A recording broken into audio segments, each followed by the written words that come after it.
आपण पाहत आहात नाशिक खबर न्यूज, जनतेचे हक्काचे व्यासपीठ। पंचवटी पोलिसांची उल्लेखनीय कामगिरी। परराज्यातील 2 महिला आरोपी जेरबंद, 2.5 लाखांचा मुद्देमाल जप्त।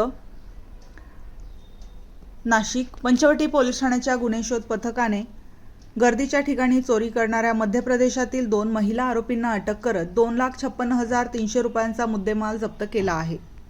पोलीस आयुक्त संदीप कर्णिक यांच्या सूचनेनुसार निमाणी बसस्थानक, मार्केट यार्ड व पंचवटी परिसरात साध्या वेशातील गस्त आणि विशेष तपास मोहीम राबवण्यात आली होती। वरिष्ठ पोलीस निरीक्षक गजेंद्र पाटील यांच्या मार्गदर्शनाखाली गुन्हे शोध पथकाने भाजी मार्केटमधील सीसीटीव्ही फुटेज आणि गोपनीय माहितीच्या आधारे आरोपींचा शोध घेतला।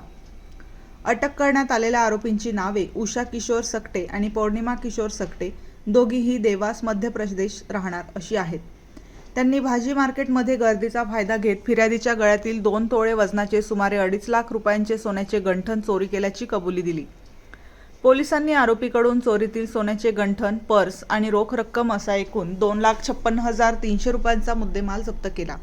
चौकशीत आरोपींनी पंचवटी पोलीस ठाण्यातील आणखी एका घरफोडीच्या गुन्ह्याचीही कबुली दिली असून त्यातील 6,000 रुपयांची रोख रक्कमही हस्तगत करण्यात आली आहे। ही कारवाई पोलीस आयुक्त संदीप कर्णिक, पोलीस उपायुक्त मोनिका राऊत, सहाय्यक पोलीस आयुक्त शेखर देशमुख, वरिष्ठ पोलीस निरीक्षक गजेंद्र पाटील यांच्या मार्गदर्शनाखाली सपोलीस निरीक्षक सतीश शिरसाट व पंचवटी गुन्हे शोध पथकाने केली।